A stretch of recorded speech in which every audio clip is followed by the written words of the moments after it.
So how many cell types does the leaf have that fix CO2? तो इसमें क्या होगा, C3 में इसमें 1 होगा. ओके, सो ये 1 कौन सा, so that is mesophyll. Mesophyll. But इसमें क्या है, इसमें 2 होंगे, 2 सेल्स. उसमें पहला जो है वो है क्या, मेसोफिल, एंड दूसरा जो है वो है बंडल शीट. तो इसीलिए यस, तो इसमें आएगा 1 मेसोफिल, 3 बंडल वो शीट C3 सब्सट्रेट कर में. और पहला वाला ऑप्शन C4 है. हाँ, नहीं 2, या ये आंसर आएगा ना. नहीं, इसमें 2 आ यस गया. ओ, क्रिस क्रॉस है. तो ओके, तो 2 जो है वो इधर आ जाएगा, bundle sheath and mesophyll, sir. And 1 1 जो वाला आएगा लेफ्ट पे वो जाएगा. मेसोफिल, लेफ्ट वाला. ये वाला कहीं भी नहीं आएगा. Which is the primary CO2 acceptor in C3 plants? This is rubisco. And जबकि ये यहाँ कौन है, दैट इज पेप्केज. समझ रहे हो? तो रूबिस्को है यस सर. एंड वहाँ पेप्केज है. Number of atoms in the primary CO2 acceptor. Sorry, ये एक्सेप्टर पूछ रहा है, एंजाइम नहीं. तो इसमें आ जाएगा क्या, RUBP, एंड इधर कौन आ जाएगा, तो PP. इधर आ जाएगा PEP. Sorry, yes. फाइन. तो this is PEP. Now number of carbons इसमें कितना होता है. So in your RUBP there are 5 carbon, and आपका पेप्केज में कितना होता है, 3 कार्बन. ठीक है, तो 5 एंड 3. नहीं, ये मैं आपको बता रहा हूँ ना, इस चैप्टर में इसी टेबल से क्वेश्चन आएगा बस. तो अगर आपका ये टेबल एब्सोल्यूट हो गया, यस सर. देखो ऑब्वियसली ये टेबल कब एब्सोल्यूट होगा, जब आप पढ़ोगे. Now which is the primary CO2 fixation product. तो इधर क्या आ जाएगा, 3PGA, एंड इधर क्या आ जाएगा, ऑक्सैलो एसिटेट. ठीक है. Now number of carbons in the primary CO2 fixation product. Okay, हाँ, तो इसमें आ जाएगा क्या, इसमें आ जाएगा 3 कार्बन. ओके, एंड इसमें आ जाएगा क्या, 4 carbon. Now does the plant have rubisco? Yes. Okay, does the plant has pepcase? क्या, no. Yes. ये आप लोग को बोलना चाहिए, मुझे बोलना पड़ रहा है. यही तो मेरा जिंदगी का दुख है, कि जो तुमको बोलना चाहिए वो भी मैं बोल रहा हूँ.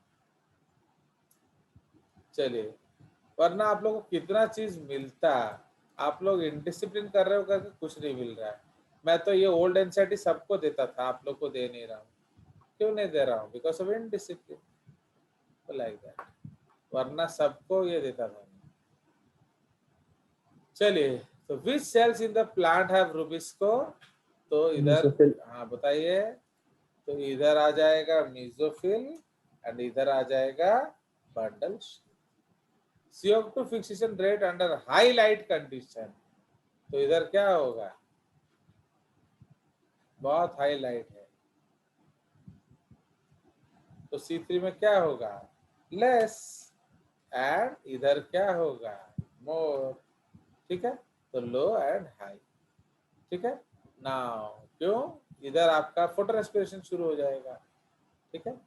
Now whether photorespiration is present at low light intensities. बताइए, लाइट इंटेंसिटीज लो है तो क्या फोटो रेस्पिरेशन होगा, C4 में नहीं होगा. नहीं, whether photorespiration is present at low light intensities. तो C3 में भी नहीं होगा ना. लाइट इंटेंसिटी लो है तो क्या होगा, इसमें दोनों में नो होगा. यस, दोनों में no. So because this is, यहाँ हम लोग का ऑप्शन क्या है, नेग्लिजिबल, पूरा समटाइम्स नो हाई. नहीं है, नेग्लिजिबल और हाँ, समटाइम्स. तो इसमें हम लोग लिखेंगे लो, C3 में नेग्लिजिबल, क्या समटाइम्स, एंड इसमें लिखेंगे इसमें नेग्लिजिबल. यस. ये नेग्लिजिबल है, ये समटाइम्स लिख देंगे। Whether photosynthesis high and intensity, ये हाई, एंड इधर क्या नेग्लिजिबल। ठीक है, समझ रहे हो कि नहीं? लो लाइट Yes. में ये अलग है, बट हाई लाइट में क्या होगा, C3 में तो होगा ही होगा, तो इसलिए हाई हो जाएगा, C4 में नहीं होगा तो नेग्लिजिबल होगा। Whether photorespiration would be present at low CO2 concentration, बताइए। तो CO2 कंसंट्रेशन के लो होने से फोटो रेस्पिरेशन होगा क्या,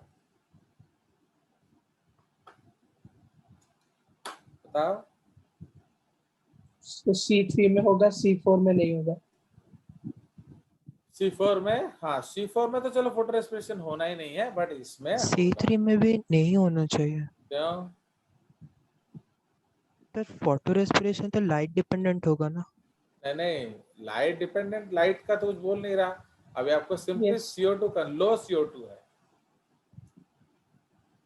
तो लो CO2 का मतलब क्या है, तो हमारा CO2 नहीं आएगा। तो अगर CO2 लो है तो ऑक्सीजन क्या हो जाएगा, हाई हो जाएगा। हाई हो जाएगा। बिकॉज CO2 लो का कारण क्या है, आपका स्टोमाटा क्लोज होगा। तो इसका मतलब यहाँ होगा, यहाँ नहीं। वहाँ पे नहीं होगा। Yes. Whether photorespiration would be present at high CO2 concentration, No, दोनों जगह यहाँ पे पर नहीं नो। होगा, वहाँ पे नहीं होगा, दोनों हाँ, जगह पे नो। इधर लिखेंगे नेग्लिजिबल समटाइम्स, एंड इधर लिखेंगे नेग्लिजिबल, तो मेरा और तो कोई ऑप्शन ही नहीं Yes. है ना। टेम्परेचर हाँ, ऑप्टिमम क्या है, तो ये 20 to सपोज ये 25, 30 to हाँ 40. 30 to 40। अब एग्जांपल्स तो आप जानते ही हो। सब तो हाँ वो बोलो, वाला पॉइंट समझ में नहीं आया सर, कौन सा, मैंने भी शायद गलत ही समझा। कौन सा? Sir whether photorespiration would be present in low CO2 concentration, दोनों में हाँ नेग्लिजिबल नहीं होगा सर। सुनो, इसमें जो दोनों में तो हम मार सकते हैं कि नहीं, वी हैव डाउट ना। अगर दोनों में होगा तो दोनों में मारना चाहिए, माने can Yes we sir. Take negligible twice, ये इशू है ना। तो ये इन्होंने क्लियर लिखा नहीं है, बुझ लो। सपोज हम जी लोग सर। ये ऑप्शन देखेंगे इधर, या लिखा नहीं है कि आप कोई एक को 2 बार ले सकते हो क्या, तो होने से तो हम बहुत जगह लेते हैं ना। बट इधर क्या Yes. है, Yes. इधर हमारे पास ये वाला जो है नेग्लिजिबल समटाइम्स हाई है। तो अगर CO2 लो हुआ तो क्या होगा, फोटो से इसमें तो होगा ही होगा फोटो रेस्पिरेशन, तो Yes sir, हाई इसीलिए होगा तो इसमें उसमें हम फोटो लिखेंगे हाई, है कि नहीं, और उसमें इसमें नेग्लिजिबल हो लिखेंगे जाएगा, नेग्लिजिबल, क्योंकि तो उसके नीचे CO2, वाले में थोड़ा प्रॉब्लम होगा। हाँ तो whether photorespiration high at high concentration, तो हाई में इधर क्या होगा, हाई CO2 में इधर हो जाएगा दोनों में ही नेग्लिजिबल होना समटाइम्स, चाहिए, बट नेग्लिजिबल नहीं बट बनी ना। कंपैरेटिवली तो सही पे समटाइम्स लिखेंगे, उसको 80 हमें नेग्लिजिबल। लिखी बा समटाइम्स, 80 लिखी बा। सुनो, नेग्लिजिबल। वो ये नहीं बोल रहा है कि CO2 कंसंट्रेशन हाई है, ओके। अगर CO2 कंसंट्रेशन हाई है बट गार्ड सेल बंद हुआ तो, ठीक है, एंड CO2 तो हाई है बट O2 हाई नहीं है क्या, वो नहीं बता रहा, बुझला। तो सही चक्कर रे हमें समटाइम्स यस लिखी सर। देबा, बिकॉज यहाँ CO2 कंसंट्रेशन है हाई, मतलब रूबिस को काम कर सकता है। बट सपोज CO2 हमने 1000 गुना बढ़ा दिया बट ऑक्सीजन उससे भी ज्यादा है, तो फिर वो किसको बाइंड करेगा, वो ऑक्सीजन को बाइंड करेगा। तो इसलिए हम लोग इसमें ले लेंगे समटाइम्स, इसमें नेग्लिजिबल, क्योंकि we can not take twice negligible मेरे ख्याल से, क्योंकि वो कुछ लिखा नहीं है, ओके। तो दैट इज वाई, अगर आप ले सकते हो तो दोनों में लिख देना negligible, okay. Okay, so this is what is given in our NCERT diagrams. Okay, तो फैक्टर, लिमिटिंग फैक्टर तो वो एक बार देख लेते हैं NCERT में, उसमें कुछ खास दिया नहीं है, जस्ट फिर भी हम लोग लिख लेंगे। ओके, तो फैक्टर्स जो है लिमिटिंग, एंड इसको ब्लैकमैन्स लिमिटिंग फैक्टर्स बोलते हैं। तो this states that if a chemical process is affected by more than one factor, then its rate will be determined by the factor which is nearest to its minimal value. It is the factor which directly affects the process if its quantity is changed. समझ रहे हो? इसका मतलब है, suppose मैं आपको आपका जिंदा रहना खाने के ऊपर जरूरी है या जहर के ऊपर? बताइए। Suppose you live or not, it depends upon the food you eat or the poison you eat. Poison. Poison कैसे? क्योंकि अगर सपोज मैं दोनों बढ़ा दिया है, ओके, सपोज आपका मैंने खाना बढ़ा दिया, जहर बढ़ा दिया, तो इसमें भी आप मरोगे। एंड मैंने अगर मैं थोड़ा सा भी जहर, सपोज आप 1 चम्मच जहर से मर जाएंगे, अगर मैं 1.1 चम्मच दूं तो भी तो मरोगे ना। तो लाइक दैट। Yes. इसलिए ब्लैकमैन्स लॉ क्या कहता है, अगर मोर देन 1 फैक्टर है then the rate will be determined by that factor which is nearest to its minimal value. Okay, क्यों? It is the factor which directly affects the process if its quantity is changed. क्योंकि अगर थोड़ा सा भी बढ़ाओगे तो ये सबको change कर देगा। For example, despite the presence of a green leaf, optimal light and CO2, the plant may not photosynthesize if temperature is very low. Okay, this leaf, if given the optimal temperature, will start photosynthesize.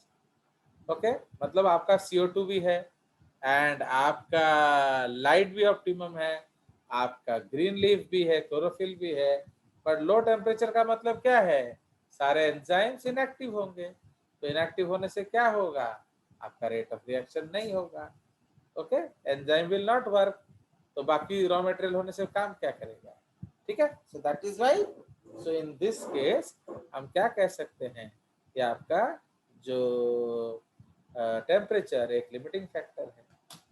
उसी तरह से light, तो we need to distinguish light quality, light intensity and light duration. ये बहुत बढ़िया चीज है, photo periodism इस पे आ जाएगा, समझ रहे हो? तो किसी देन है, long day plant, short day plant, ये सब इसमें आना चाहिए। ओके, तो देखते हैं क्या दिया है। सो समझ रहे हो? तो अब इसमें हम लोग क्या देख रहे हैं, that there is a linear relationship between incident light and CO2 fixation rates.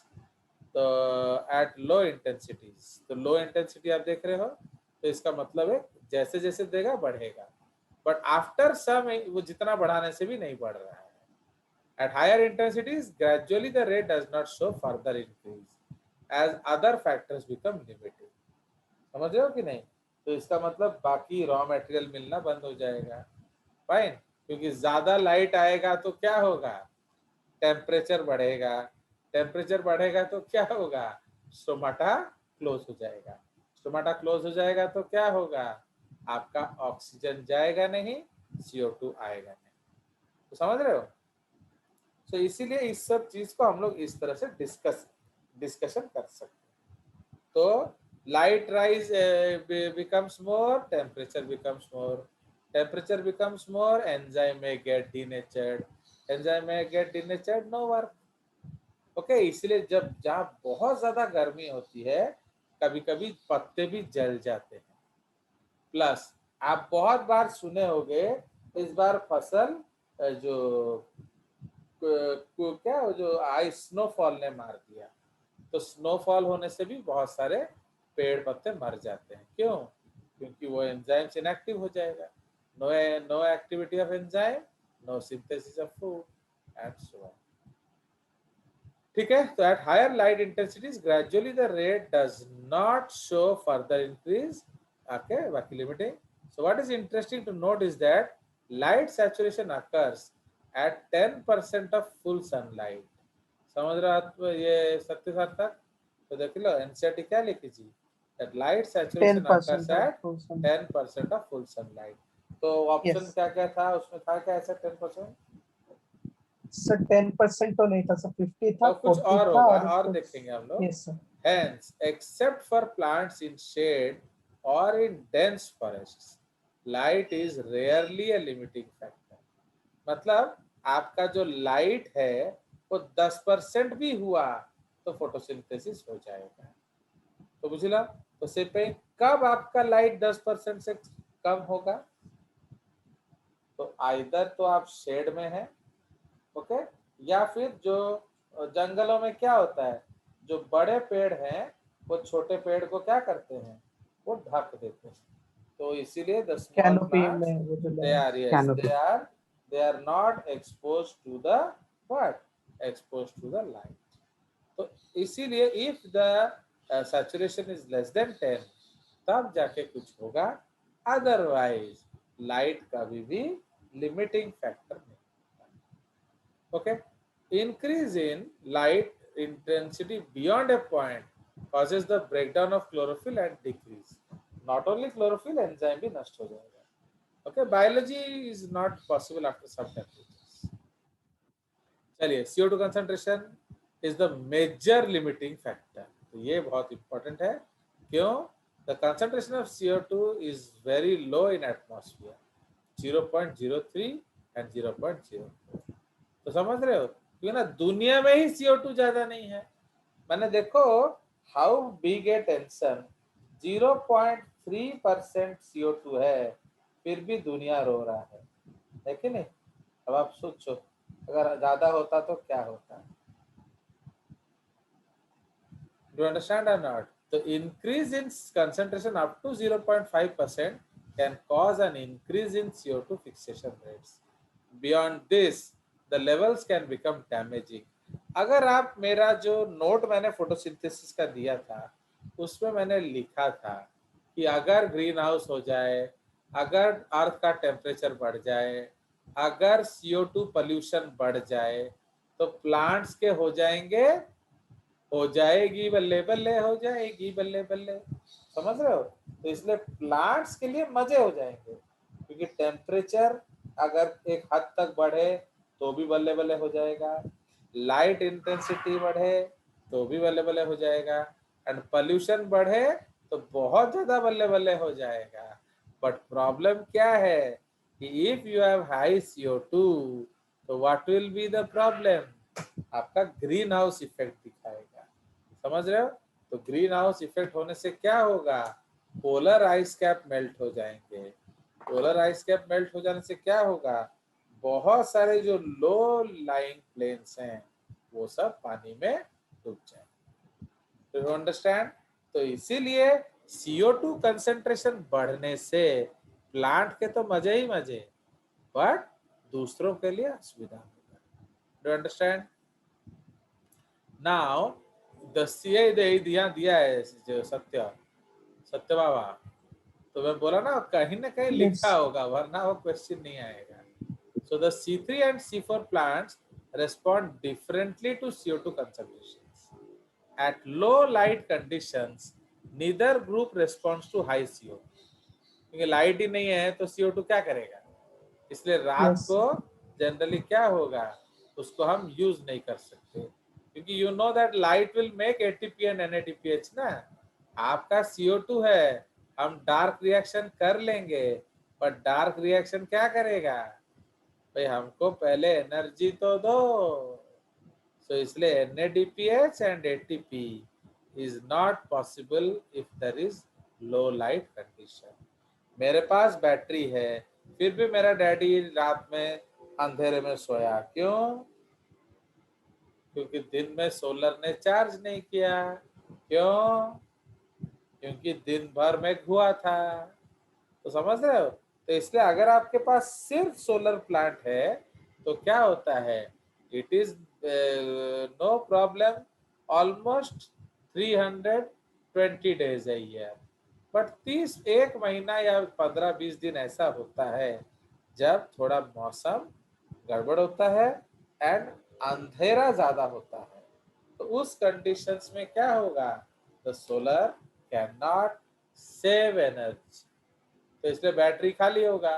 Battery खाली होने से जलेगा कैसे? मुझे लगा बहुत बड़ा पॉइंट था। Okay, so at high light intensities both C3 and C4 show increase in rates. So what is the important is that the C4 plant shows saturation at 360 microliter per liter while C3 450। बुझलु सत्य? एथर किसी option रे थिला कि सब मैं check करके बोलता हूँ सर। हाँ तो ये होगा बिकॉज ये तो ऑलरेडी दिया है ना एनसीईआरटी में। सर आई थिंक 360 वाला था। हाँ तो इसलिए Yes, sir. C4 360 and C3 450। ठीक है, तो इस कंसंट्रेशन में आपका बल्ले बल्ले होगा। तो 450 माइक्रोलीटर ऑफ CO2 पर litre and thus current availability of CO2 is limiting to C3 plants। ठीक है, तो इसलिए C3 प्लांट्स के लिए लिमिटिंग है। Now, the fact that C3 plants respond to higher CO2 concentration by showing increased rate of photosynthesis, leading to higher productivity, has been used for some greenhouse crops such as tomato and bell pepper. They are allowed to grow in CO2 enriched atmosphere. इसीलिए अभी you know what people are suggesting to my father in the village कि आप है ना जो ये जो bell peppers grow करिए आपके घर में। क्यों? You have to create a greenhouse. Okay, तो ग्रीन हाउस करिए, तो ग्रीन हाउस होने से क्या होगा, अंदर का टेम्परेचर ज्यादा हो जाएगा, तो it will promote the tomatoes and bell pepper cultivation. तो लाइक दैट। ठीक है जी, तो they are allowed to grow in CO2 enriched atmosphere that leads to higher yield. ये बहुत अच्छा कंसेप्ट है, याद रखो। चलिए, सो उसके बाद टेम्परेचर, इसलिए एनसीईआरटी दे ही थी वो, नहले तो से मैंने पचारी बनी ना, क्योंकि वो डाटा हम लाएंगे कहाँ से, अगर डाटा तो आप कंसेप्ट से नहीं ला सकते ना, तो लाएंगे। Now, the dark reactions being enzymatic are temperature controlled. Okay, so though the light reactions are also temperature sensitive, they are affected to a much lesser extent. The C4 plants respond to higher temperature and show higher rate of photosynthesis, while C3 plants have a much lower temperature optimum. The temperature optimum for photosynthesis of different plants also depends on the habitat they are adapted to. तो tropical plants have a higher temperature optimum, क्यों? क्योंकि वहां गर्मी ज्यादा होती है, and so on. Water is one of the reactants in the light reaction. The effect of water as a factor is more through its effect on plant rather than photosynthesis. तो समझ रहे हो, तो एक्चुअली पानी क्यों चाहिए plant को? Plant को पानी चाहिए ट्रांसलोकेशन के लिए, समझ रहे हो, टर्जिडिटी मेंटेनेंस के लिए। सपोज हम लोग प्लांट में वी आर मेकिंग योर सम और द अदर सोल्यूट, आपने मैलिक एसिड बना लिया, चलो, बट अगर आपके पास पानी नहीं है तो क्या होगा, बोलो? क्या आपका भरेगा, मतलब क्या आपका लीफ सर्कुलेट होगा? नहीं होगा। इसलिए पानी जनरली हमें अदर एस्पेक्ट के लिए चाहिए, डायरेक्टली फोटोसिंथेसिस के लिए नहीं चाहिए। ओके, हमें हाइड्रोजन डोनर चाहिए था, हम हाइड्रोजन डोनर किसी और से ले सकते थे, बट व्हाई डिड वी? जब नेचर ने प्रीफर किया वाटर को, तब क्या हुआ, आपका ऑक्सीजनिक एनवायरनमेंट बन गया। तो that is the beauty. Okay, तो इसलिए water stress causes tomato to close, hence reducing CO2 availability. क्योंकि अगर वाटर नहीं होगा तो plant will not become turgid, and अगर प्लांट टर्जिड नहीं होगा तो आपका गार्ड सेल्स क्या होंगे, वो क्लोज कर जाएंगे। तो गार्ड सेल्स क्लोज कर जाएंगे तो क्या होगा, स्टोमाटा बंद हो जाएगा। तो स्टोमाटा बंद हो जाने से CO2 आएगा नहीं, ना O2 जाएगा। ठीक है, बिसाइड्स उससे प्लांट का विल्टिंग भी हो सकता है एंड लीफ का मेटाबॉलिक एक्टिविटी भी घट सकता है। ओके,